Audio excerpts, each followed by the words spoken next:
back to Dragonbound TCG. So in today's video, we are going to be looking at another deck profile. Here I have the Wind and Storm Dragon deck that I created, which is a really fun deck. But before we do that, there's something I want to show you guys first. So I just gotten these guys in the mail, and I'm so excited to show you guys what these are. These are the Dragonbound playmats featuring some of the different character dragon designs, and I'm about to show you guys what these look like. So let's take a look.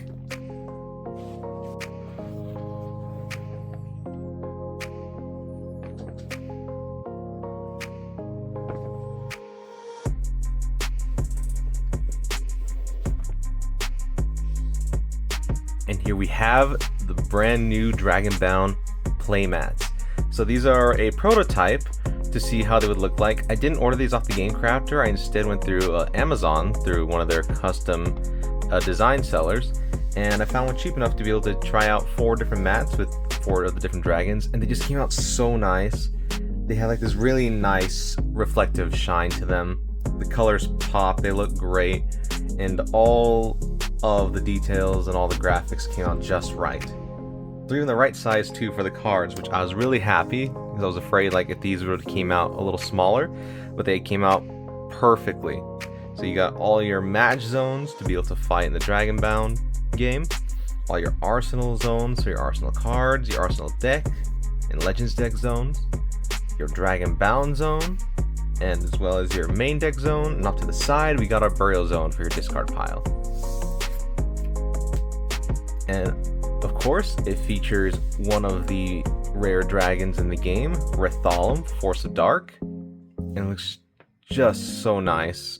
Very nice looking.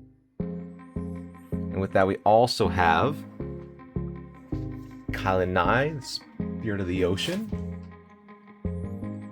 This one also came out really nice too, with the nice blues. The colors popped really nice.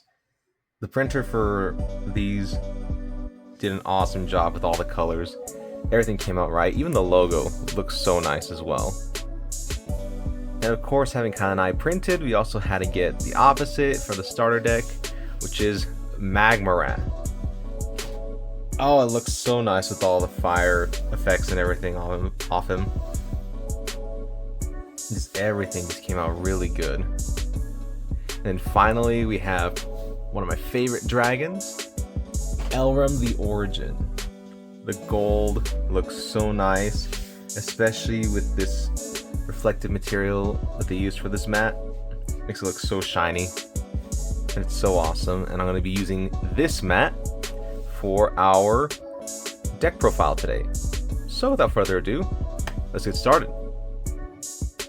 Alright, and to start this deck profile, we'll start off from the lowest tier up to our highest tier dragons. So we'll start off with our Dragonettes. For this deck, I run 1 copy of Zadok Charge Force, which is really nice. It has the ability to be able to charge up the dragon attacks or give a special ability to Storm Dragon specifically. It's a really good Dragonette. It's really nice. Put it over here. Then I run 1 copy of Daria, Guardian of the Spring. This is a really good one. It comes from the starter deck, Torn of Light. It's really nice to have, not only to boost an attack, but if you happen to be in a tight spot, you can be able to sacrifice this one and gain soul counter. So a really good one as well. Another one we have is Sirena, the Rippling Echo. I know you all have seen her before. She allows you to use a dragon's ability twice, which is really nice to have too. Moving on from our Dragonettes, we now go into our dragons. I run 2 copies of Ariza, the Glimmering Spirit. It's a really nice wind dragon to have, especially for the transcending into Maron Rai, which we'll get to later. Really good, really nice card. Not high in attack, but really awesome for the transcendence. So I run 1 and I run 2. And in this deck I run 3 Lumion. It's a really nice card to have. Allows you to switch out a dragon that you have currently on the field for another one. which is really nice to be able to allow you to use other dragon abilities and be able to tap into hybrid material dragons as well. I run 2 normal copies and then 1 copy with the merge core. I'd have more with merge cores, but currently I have only 1 copy on this deck, but it's alright. A really fun card to use, and it's the one card I seem to always draw in my starter packs as well. Sorry, booster packs. Onto our tier 3s, we have our Dragonets, featuring Vodan, Call of Light. And there's a few different element dragons in here, but not too many. I mainly wanted to keep this a wind and storm deck because I thought it'd be a really cool idea. But there's a few other cards built to help it out as well, like Vodan, who also comes from the Torn of Light deck. Gives the dragon a triple strike ability, and it allows you to equip other Dragonets to cards that don't have any on the field, which is really nice to be able to help equip and boost all your dragons to be able to help you win the battle. Really good card. I run 1 of him. Then I run 2 Xeris Omen Bringers, which is a really good one as well. What's cool about this one is that it acts differently. Is that you get rid of some cards in your arsenal zone and you draw 2 cards from your deck and place them into the arsenal zones instead. So it gives a different kind of gameplay and different strategy that you want to build with this card. And it offers new ways to be able to kind of mess with your opponent's strategies as well. Let's run 2 of her. Then on with tier 3, we have Sigil, the Emissary. Again, that's another one from the starter deck. It's really good for light and water dragons since it boosts both of them. Thought it'd be really nice to add to this deck as well. So there are a few water dragons here for the Storm and Wind deck. It offers protection to keep other dragons from being destroyed, but if it's destroyed itself, it gives attack to another water or light dragon of your choice, which is really good. Now on to the tier 4 dragons. We have Arrow, the Silent Edge.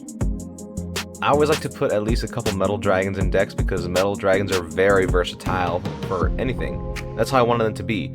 I wanted them to be this really nice faction to be able to use universally in anything. They're strong by themselves too, but they're really good when you combine them with the other elements.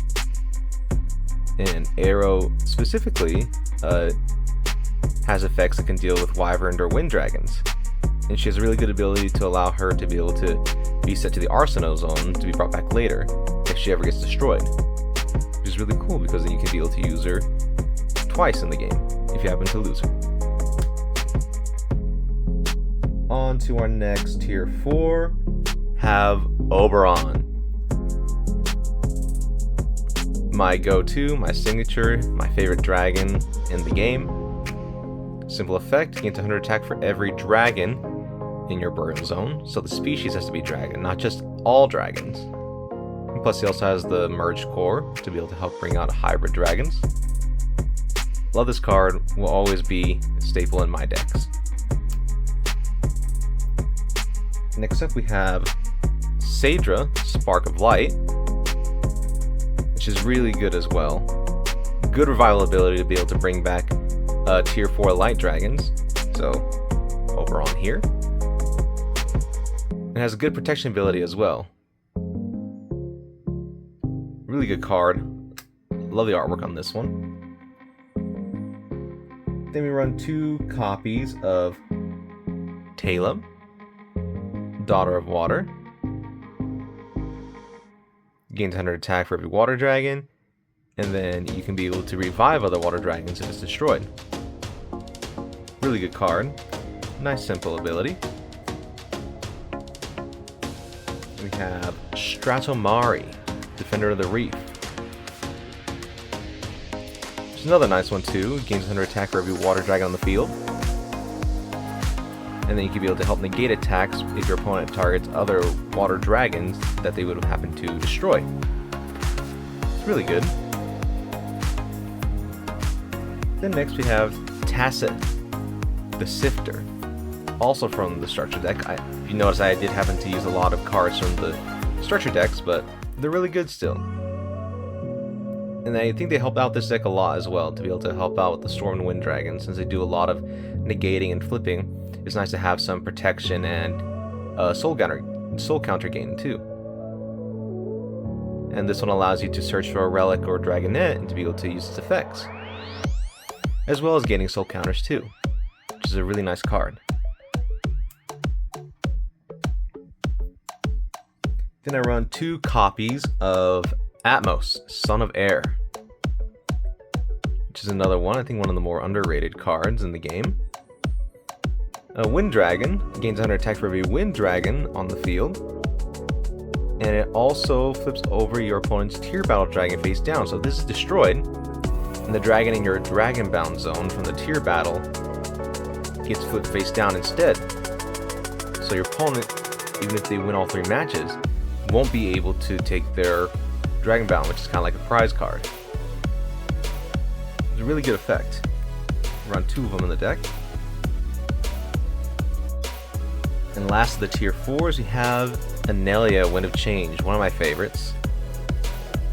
This one allows you to get rid of dragonets that your opponent might have equipped to their other dragons. And also negating takedown ability dragons as well. So really fun one, like not powerful in attack, but really powerful in effects. That's why I like her in the deck as well. After that, we go on to the tier 5s. We have Bolt, the Flashing Strike. I run 3 in this deck. A nice ability to have against water dragons if your opponent runs a water dragon deck. Able to help negate their abilities, and he gains a 200 attack for every water dragon affected by this. Really good, really fun one. Yeah, it's a little situational just in case your opponent has water dragons, but it's really good if that's the case. So run 3 of him. Then I also run 1 Cerulia, the Hidden Gem. I'd run more, but I have other ones in other decks that I'm testing out. And this is a really nice one. A lot of protection ability. Really good attack, 2500. Just a really good card. I just really like having this one. And again, I've talked about this card before, and it seems like the effects are broken because it can't be destroyed by an ability before the start of the first match, and can't be destroyed by the opposing dragon ability or attacks, which seems like it can't be destroyed, but it can. There are ways around this card. But that's why I like it, because it just has a really nice protection and good attack stats. Now we get into some of our higher tier dragons. At tier 6, we have 3 copies of Jolt, Rider of Storms. One of the legendary rare dragons. And this is a really good one. It negates all your opponent's dragon's abilities before the first match, and this effect will last till the end of the second one. And this one also affects your Tier Battle Dragon, the one in the Dragon Bound zone.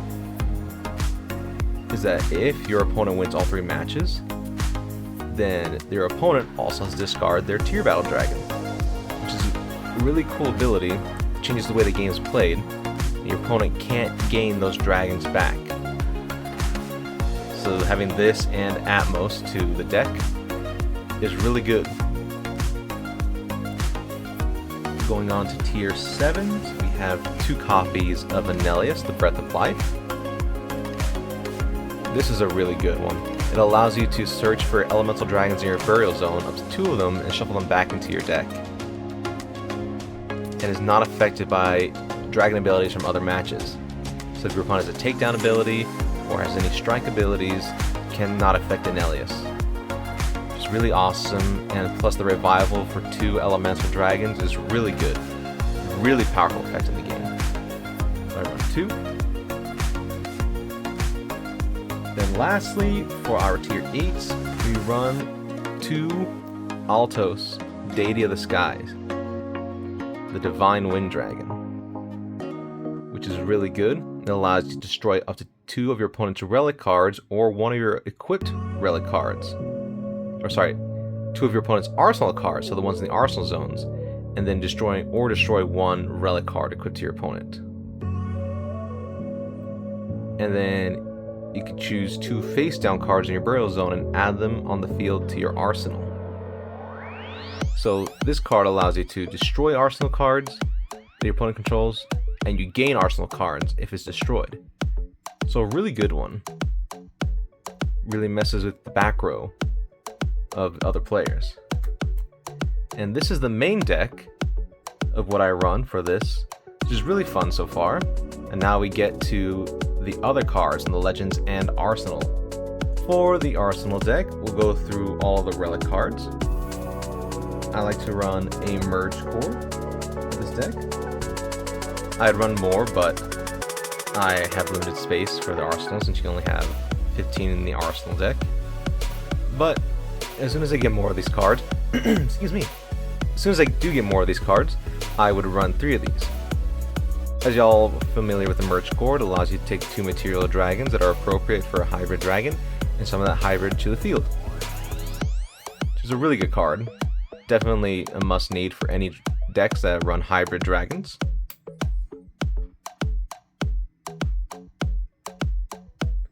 Then we run 3 copies of the Gale Medallion. This is a nice Wind Dragon relic. It allows you to flip down a dragon you control to the end of the match, so basically automatically ends the match, but your dragon is not destroyed. It'll flip face up at the end, so that way you and your opponent come to a draw. Or if it's a Wind Dragon, your opponent's dragon is flipped down instead, but it'll be flip face down till the very end of all 3 matches, which that can affect the game in different ways. Certain dragon abilities can either be affected or be negated because of this. It's a really good relic. I recommend using it. And lastly, not lastly actually yet, we actually have 3 Surge Medallions for the Storm Dragons. And if this is equipped to one of your dragons, the opposing dragon cannot attack it. And if it's equipped to a Storm Dragon, the opposing dragon's ability are negated instead. Which is really nice. Stops your opponents in their tracks, keeps them from using their plays or different strategies they built in their deck, which is really good.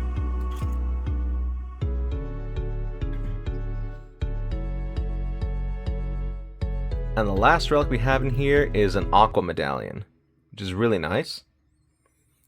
Choose dragon control, it's unaffected by your opponent's dragon abilities, and if it's a water dragon, you gain soul counters equal to that dragon's tier.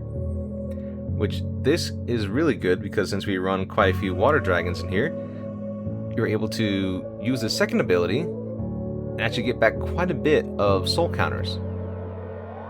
That way you don't lose the game very quickly. Which is a really good card. And now we get to the dragon nets of our arsenal. We now go and look at Zadok. We saw him earlier. Another Vodan. Another Xeris. And this time we have Phala, the rare sight. Thought it'd be nice to throw in a little arcane in here. It allows you to look at one of your opponent's arsenal cards if they have 2 or 3 arsenal cards. You can either set it face back down or return it back to their arsenal deck. It's kind of nice to see what your opponent's strategy is. You can either leave it or return it back to their deck so they can't use it. Which is a really nice card.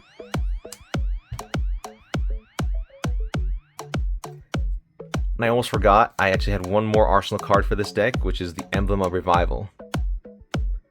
This card is basically free revive for any dragon in your burial zone to bring it right back to the field if you flip this card face up. Really good card. It is one of the harder ones since it is a platinum legendary rare card. But it's really good. Free revival for any dragon that you have in your burial zone. Extremely powerful. And finally, we get into our Legends deck, the big dragons. So first off, we're going to look at our hybrid dragon of the deck, which is Orion, the Radiant Soul. It's one of my favorite hybrids, combination of wind and light. And Orion can gain 100 attack for every dragon and light dragon in the burial zone, so dragon species and light element dragons. And when Orion destroys an opposing dragon, you can shuffle a species of dragon or light element dragon from your burial zone back to the deck. But then Orion will lose 500 attack every time you use this ability. Also, he's not affected by dark dragon abilities, so it gives him some dark protection. Really fun card. I really enjoy playing this one. Has really fun abilities. Gains quite a bit of attack. Plus, being able to bring back cards is another plus. So this is a really fun card to use. Then lastly, I run 2 copies of Marun Rai, the Raging Tempest.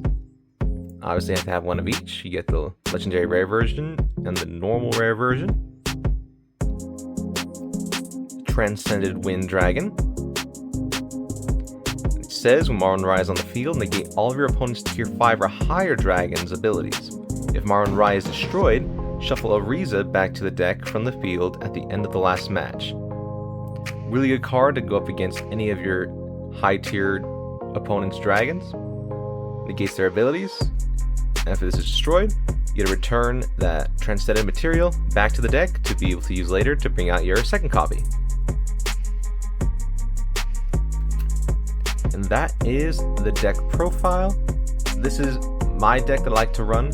It's been really fun, a lot different from my original deck from my first deck profile, but it's really fun because it allows you to kind of mess with the opponent's field a little more and to be able to create new and different strategies. And it's a lot of fun to use. If you like it, you can copy this, or if you want to make adjustments, you can. Feel free to do whatever you want. Just have fun with the game. And be able to create whatever kind of decks with whatever kind of dragons you like. And that is the end of this deck profile. Hope you guys enjoyed this video of the Wind and Storm Dragon deck profile. This was a really fun deck to make and really fun to play with. If you guys have any questions or suggestions of any decks you guys want to see, let me know in the comments. Also, I will be posting up new things on the different artworks for set 2 coming up very soon on the social medias, so you can check them out. I have a DeviantArt, Instagram, Facebook, as well as a Discord channel as well that I'll leave the links below. You guys will be able to check those out and be able to explore more of the cards, the lore, and the story and world of Dragonbound TCG. So just let me know what you guys think in the comments below. And leave a like, share, and subscribe, and I'll see you guys next time. Thanks, bye!